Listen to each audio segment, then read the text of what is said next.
Hey guys, welcome back to the CulePodcast. Welcome back to another video. On today's video, we're going to be talking about Barcelona's match tomorrow against Unionistas de Salamanca in the Copa del Rey. And then we're going to be also talking about some recent transfer rumors regarding Barcelona, as Barcelona is in search of a CDM. And then very briefly, we're going to be talking about Barcelona Feminine, in which they destroy Real Madrid 4-0. But guys, before we get started on the video, make sure to follow me on all my social media platforms. Everything's posted down below in the description. Go over there and check me out. That way you guys can stay up to date with basically everything that I do on the channel. But guys, let's get straight into the video. And let's give the preview for Barcelona's match tomorrow in the Copa del Rey. Now, guys, as you guys can see, these are the times right around the world in which you guys are able to watch the game. In Barcelona, it's going to be played at 7:30 local time. At 9:30 local time, that is the time in which Real Madrid is going to be playing Atletico Madrid in the Copa del Rey. So that's another match that's going to be interesting to keep an eye out for. Hopefully, Atletico Madrid win and we win, but that is to be determined. Now, looking at the squad lineup for tomorrow's game, what is the squad going to consist of? Well, I mean, you basically have everyone in the squad except, obviously some key players missing. You're going to have Balde, Ferran, Pedri, Lewandowski, Iñaki, Joao Felix, Christensen, Oro Romeo, Vitor Roque, Sergio Roberto, Frankie de Jong, Hector Fort, Mark Yu, Pau Victor, Cobrasi, Fermin Koshin, Marc Carzado, Astralaga, Kunde, and Gundogan. That's going to be the squad for tomorrow's match. The key absences are obviously going to be Rafinha, who is out with a thigh injury, hamstring injury, really. He's going to be back basically next month. You have Marcos Alonso, also a doubt. You have Ter Stegen, Joao Cancelo, Inigo, and Gavi, who are also out for the rest of the season. Guys, give me one more second.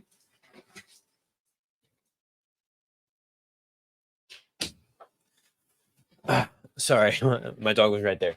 But guys, those are the players who are out.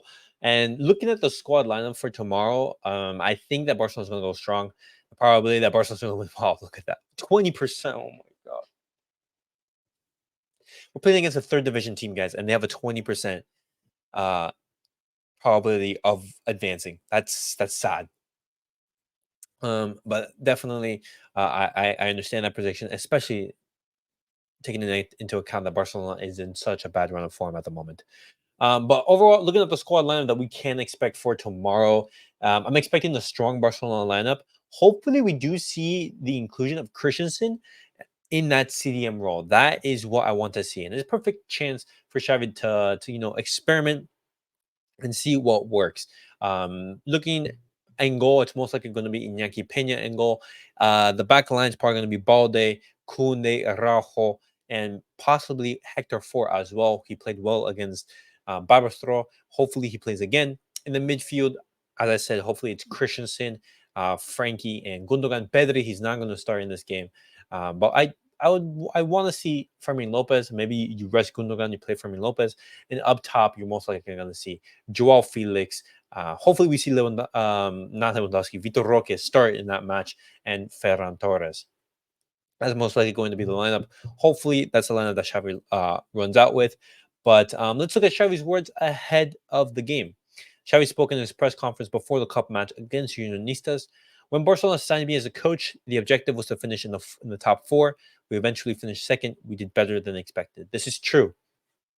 Xavi did an amazing job turning around the situation that Barcelona was in when he first came in. But that is not an excuse to excuse basically the poor performances and the lack of results that we're getting now. That's not an excuse. That we give credit for what you did in the past, but that is the past. We look to the future and we look forward. Continuing on, Xavi on the current state of the team, there's a feeling of unity and there's a big will of getting stronger, just like in our anthem. I'm sure we will improve.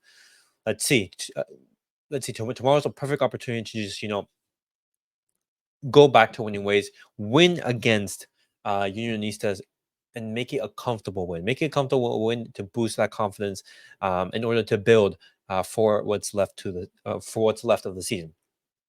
Xavi continues. The players listen to me. The day the players won't listen to me, I will leave. Well, I mean, as soon as you lose the dressing room, that's pretty much game over. Xavi on Pep's words. I want to thank Pep, just like he said. This needs to be a moment of unity between the coach, the players, and the fans. Well, it's good that that there's a feeling of unity. There was some tension reported yesterday. Um, if Xavi loses power in the dressing room, that's remains to be seen. Xavi continues, there should be trust within the technical staff and the players. This is what President Laporta told us, absolutely. And the guy in charge should be Xavi. Simple. Xavi on the rest of the season, we always aim to compete for the important titles like La Liga, Copa del Rey, and the Champions League. This is where we have to perform at the highest level. The three biggest trophies of the season, they're still in dispute. Barcelona need to go into these games with maximum intensity and maximum focus. And we'll see what happens at the end of the season. Xavi continues, there are still three titles to compete for. Last season, Real Madrid were in our position. They ended up winning the cup. That is true. Xavi on his future. Ever since I took the job here, we've always achieved our objectives. If this season we don't reach our goals, then I'll be the first to step aside. Well, I mean, that's Xavi saying, hey, basically saying, if I can't, if I feel that I'm not doing a good job, then I'm the first one to step aside. Hopefully that does happen. Um, if it ever comes to to that poor situation.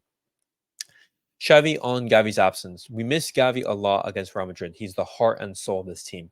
Absolutely. Gavi in those type of moments, he's the first player that I want on that team sheet. Ah, man, how I miss Gavi, man. Hopefully he recovers and is able to return quickly. Xavi continues. At the start of the season, people were worried that Gavi might play less than last season, but we are seeing just how crucial he is for the team. Absolutely, man. Absolutely. The people who saying that hey, like Gavi, he wasn't going to play, absolute nonsense. Xavi and Vitor Roque. Vitor Roque had some discomfort. That's why he didn't play the Supercopa. He has trained well today, and we will see him play tomorrow. That's very, very good. We don't know if it's going to be from the start. Hopefully it is. And that's a perfect opportunity to give Lewandowski some rest. Xavi on possible signings. Economically speaking, it is a difficult situation. We'll see if the club can come up with a solution, but it will be difficult. Yeah, it does look like that will be difficult. But overall, looking at tomorrow's game against Unionistas, it should be a comfortable win. I know Barcelona, they're not in the best run of form, but they should go into this game with maximum intensity and focus, obviously, because it is a one round elimination game. So if Barcelona lose tomorrow, they are knocked out of the Copa del Rey. And this is one of the few tournaments, and no, actually, this is the tournament in which we have the greatest possibility of actually winning. La Liga is going to be tough, and the Champions League is going to be even tougher. And so we definitely have to look at tomorrow's games with focus and try our best to win that game as well. But predictions, I'm gonna give a predictions. I'm gonna be going with a 3-1 victory for Barcelona. I'm being bold. I don't know if Barcelona will be able to score 3 goals, but I definitely have faith in this team that will be able to bounce back. Hopefully they don't prove me wrong. But guys, very quickly, just look at this. Barcelona family dominate Real Madrid and advance to the Spanish Super Cup final. Absolutely brilliant to see. In 13 meetings since they've officially called Real Madrid, they've lost all through they lost all 13 games to Barca family. Absolutely brilliant. If you guys don't know, Real Madrid Femini, they've scored 7 goals against Barcelona and they conceded 57. Those are absolutely brilliant numbers. Congratulations to Barcelona family. They're actually the ones who should be playing in the new camp now and not us. And hopefully we definitely see this continue because Barca family doing well means the club is doing well. But guys, let's quickly talk about some transfer rumors that just emerged. And now this is reported by Diario As. Now this is a Madrid-based newspaper. Deco wants to sign Calvin Phillips because he believes he would bring balance to the team. Barca are aware that it's a complicated operation, but they will try. Now this is interesting because I know a lot of Barcelona fans, they have mixed opinions regarding Calvin Phillips. Now, Calvin Phillips, he doesn't start for Man City. And if he doesn't start for Man City, why should we be going after him?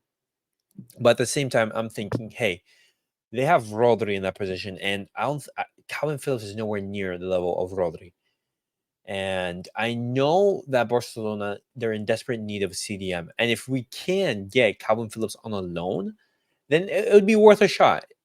I know Romeo, he didn't really impress, but Calvin Phillips is significantly younger and he does have international experience. He, ah, it's tough. It's tough. But if it's on a loan, I'd be willing to give it a shot. I would definitely be willing to give it a shot. But guys, looking ahead to the summer, Calvin Phillips will be like a short-term fix, and Joao Palhinha could be a long-term solution for that CDM replacement. And this is one of the names that's being thrown around and is being talked about for the upcoming summer. And we do know that Joao Palhinha, he was linked with Bayern, and it was basically like just sorting out the paperwork. Everything was signed and sealed, but unfortunately, it wasn't able to be done, and Joao Palhinha was not able to go to Bayern. But Joao Palhinha is admired by Deco. He's one of the names in the sporting directors list for the summer. There will be fierce competition for the Portuguese pivot, and Barcelona will be one of the names in the race. Palhinha prefers Barca. Now, thoughts regarding Palhinha, I think he'd be a very good addition to that midfield. When you think about the profiles in that midfield, you have Frankie de Jong, Gundogan, and there's no real ball winners on in that midfield. And Joao Palhinha is exactly that. He would add that physical, that aerial presence, um, able to cover grounds of space, able to win the ball, and just imagine the partnership of Joao Palhinha and Gavi. Guys, that would be actually insane. Barcelona would be pressing and winning the ball like crazy. But regarding the transfer fee, guys, that's where the difficulties arrive. Joao Palhinha would be an expensive signing, anywhere from like 60 million to 80 million euros. And so I don't know if Barcelona would have that money and able to sign Joao Palhinha. And just like last summer, Joao Palhinha, he was on his way to Bayern, but due to some paperwork that fell through. And so who knows if Bayern are going to go for Joao Palhinha again. But guys, definitely let me know your guys' thoughts on Joao Palhinha and Calvin Phillips. What do you guys make of those two players? Definitely let me know your guys' thoughts. Which one would you like to see come in? Would you like to see Calvin Phillips come in potentially on a loan just for these next upcoming 6 months? And what do you guys make of Joao Palhinha? Are you guys a fan of him or not? And as always, guys, thank you guys for watching. As always, make sure to like, subscribe, and comment. I'll see you guys all in the next video. Peace out, everyone.